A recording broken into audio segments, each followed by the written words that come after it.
As religiões do mundo.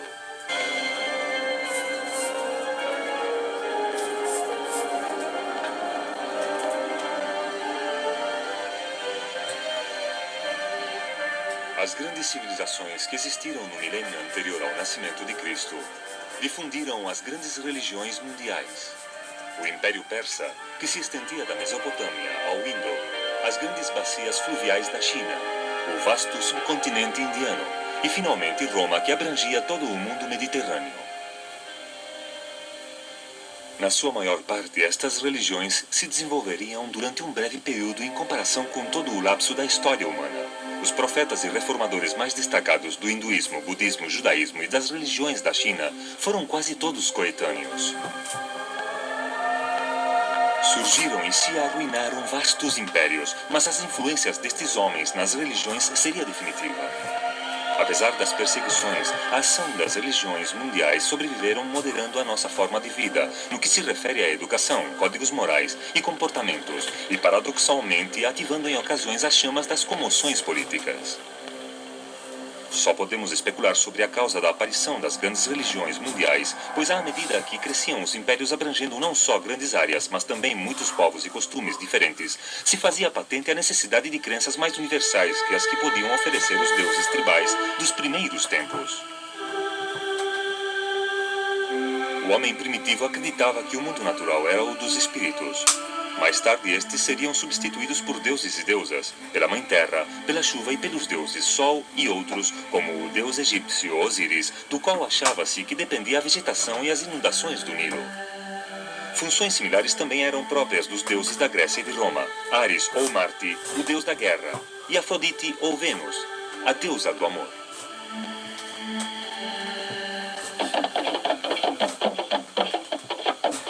As primeiras religiões se limitavam aos cultos locais em pequenos grupos adorando os próprios deuses, tal como algumas tribos continuam fazendo hoje em dia.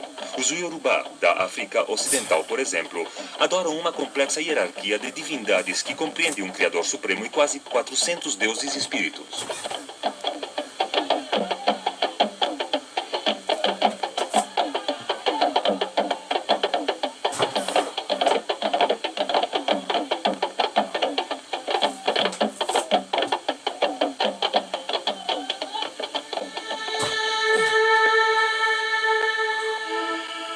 As grandes religiões do mundo são diferentes. No entanto, todas elas, num grau ou outro, compartilham a crença numa só realidade espiritual, válida para toda a humanidade.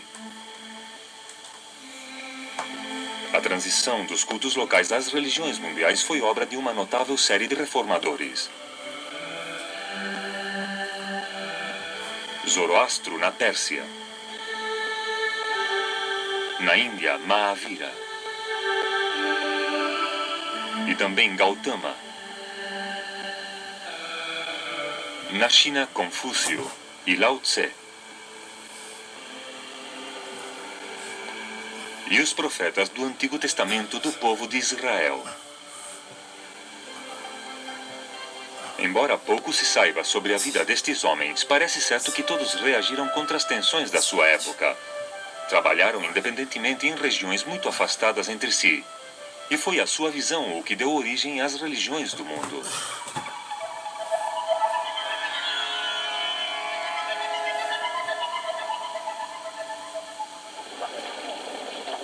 O hinduísmo é a religião de 400 milhões de indianos. Numa época tão remota como a dos Vedas, se realizavam procissões e peregrinações aos rios sagrados.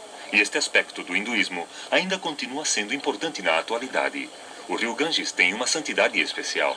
As antigas escrituras sagradas dos Vedas remontam à chegada dos invasores ários ao norte da Índia, e as suas crenças continham a semente de muitos dos sistemas posteriores do pensamento religioso. A sua ênfase nos sacrifícios e na noção de casta estabeleceu modelos sociais fundamentais, que continuaram regendo a vida da Índia durante 3.000 anos. Mahavira e Siddhartha Gautama, os reformadores do hinduísmo, eram ambos nobres de nascimento. Ambos se sentiam alienados pelo sofrimento e pelas calamidades que vinham ao seu redor, e procuraram a pobreza e a vida piedosa, abandonando as suas riquezas e posição social.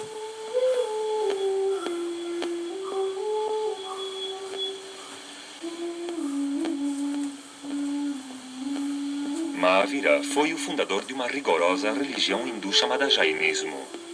Seus seguidores sempre foram poucos, se bem que hoje em dia 1 milhão de Jainas vivem na Índia Ocidental. Mahavira ressaltava certos aspectos do hinduísmo, como o Ahimsa, a doutrina da não-violência tanto para com os homens quanto para com os animais, que culminaria na obra de Mohandas Gandhi.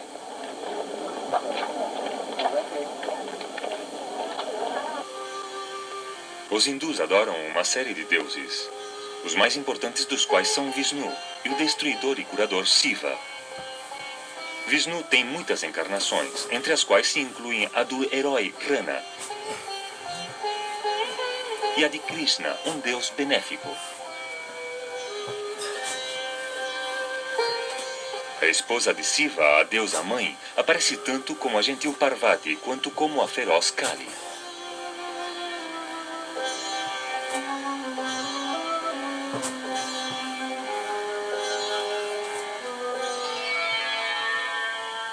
A sociedade hindu é estritamente dividida em classes sociais hereditárias ou castas.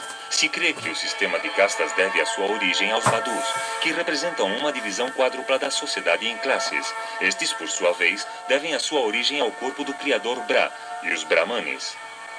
Ou classe sacerdotal e culta, a boca de Bra. Os satrijas nobres e soldados nasceram dos seus braços. Os Vaisyas, agricultores e comerciantes das suas coxas. E os Supras, camponeses e operários, dos seus pés. Aqueles que se encontram fora do sistema de castas são conhecidos como intocáveis. Através de uma série de reencarnações, uma alma pode melhorar a sua posição dentro de uma casta mediante ações justas, ou karma. Deste modo, convivem muitos cultos com práticas amplamente diferenciadas, além da adoração de um certo número de deuses. O hinduísmo oferece várias aproximações ao essencial mediante a disciplina física, o conhecimento, a devoção pessoal, boas obras e uma disciplina contemplativa. Sempre e mais do que uma religião, é toda uma forma de vida. A influência de Gautama, nascido no ano 560 a.C. no nordeste da Índia, e conhecido pela posteridade como Buda ou o Iluminado, se estendeu muito mais que a de Mahavira. O budismo emergiu dentro do contexto do hinduísmo para converter-se posteriormente numa das grandes religiões missionárias do mundo. Sua peculiaridade consistia em que não se centrava num Deus, mas na liberação do sofrimento e em alcançar o Nirvana, o estado que se alcançava quando se extinguia a chama do desejo.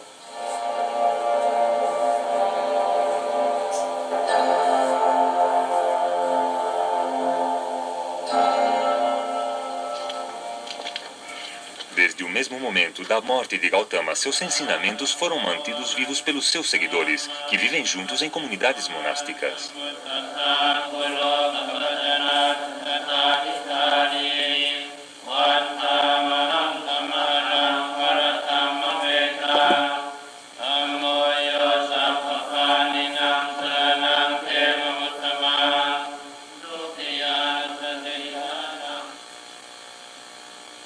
Porém, foi a conversão ao redor de 257 a.C.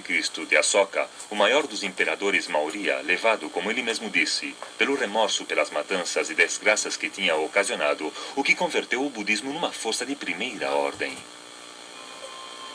Com gravados em rochas e colunas disseminadas por toda a Índia, Asoka difundiu as virtudes budistas da compaixão e da tolerância, e o respeito para com toda forma de vida.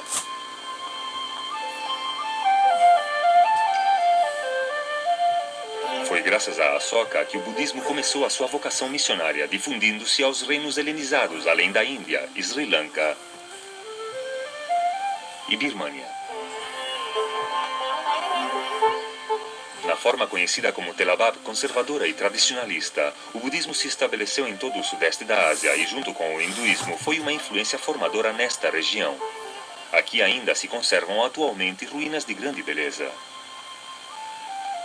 Igualmente importante foi a difusão do budismo em direção norte, ao reino de Kusan, no atual Afeganistão, um grande império limítrofe com as rotas comerciais que uniam o Oriente ao Ocidente, porque aqui surgiu uma nova forma de budismo conhecida como Mahayana, que significa o grande veículo que levará à salvação toda a humanidade. O budismo Mahayana estava mais aberto às doutrinas populares e às práticas locais, sendo uma de suas características os bodhisattvas, os quais, como santos cristãos, podiam ajudar os mortais a se salvarem. O budismo se estendeu rapidamente pelo Tibete e pela Ásia Central, prosseguindo para a China até a Coreia, alcançando o Japão no ano 550 d.C.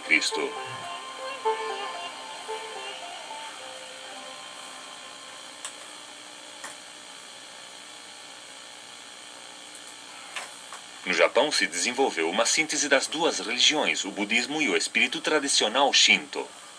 No núcleo central do shintoísmo está a crença no poder misterioso de Kali, o poder sagrado que pode ser reconhecido em todo momento em cada uma das coisas existentes.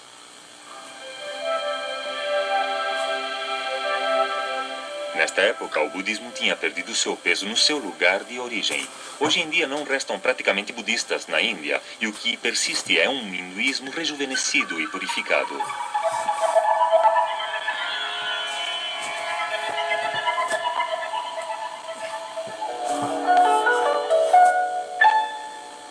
O budismo realizou um progresso limitado na China, onde se ressaltaram os reis do inferno, sendo cada um dos reis responsável pelo castigo dos diferentes crimes. Mas na China já existiam duas religiões muito enraizadas, o confucionismo e o taoísmo. Os primeiros povos da China mantinham o culto aos antepassados e adoravam os espíritos da natureza. Confúcio, ou Confúcio, nasceu no ano 551 a.C. e não duvidava da realidade do mundo espiritual, mas centrava sua preocupação na conduta do homem. O confucionismo era mais uma religião do que um código ético preocupado pela pureza das religiões humanas, baseadas no amor e no respeito ao próximo.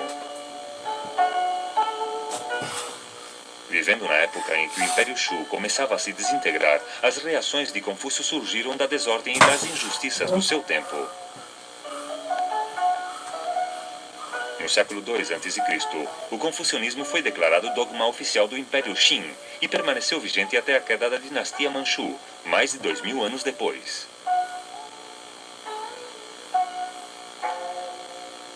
Porém, sempre foi um código da classe média e superior, com limitada atração popular. Muitas coisas tinham sido ignoradas, como os mistérios da natureza, as profundidades das paixões humanas, e esta lacuna foi preenchida pela terceira religião chinesa, o taoísmo. Esta se baseava num livro, o Tao Te Ching, no qual a essência do Tao, o caminho, é expressada em parábolas e metáforas. Este livro é atribuído à vaga figura de Lao Tse. Instava o homem a viver em harmonia com o Tao, e o Tao Te Ching ressaltou a humildade e a passividade.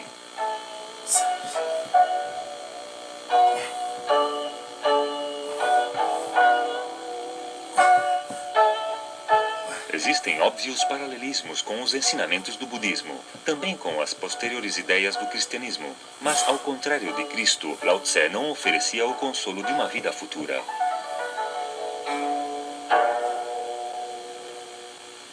Com o tempo, o taoísmo degenerou numa religião supersticiosa de demônios e de magia.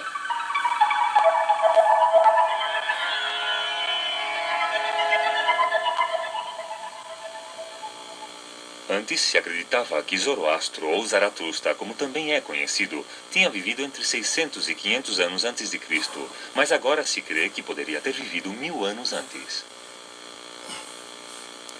O zoroastrismo foi o primeiro rigorosamente intelectual da história e se converteu na religião do Império Persa. A mensagem de Zoroastro era extensa e abstrata. Ele acreditava num grande espírito Aura Magda, benéfico e bom, enfrentado a outro espírito poderoso, Angra Mainju, o adversário maligno e ignorante. A vida era vista como um campo de batalha entre o bem e o mal. O caos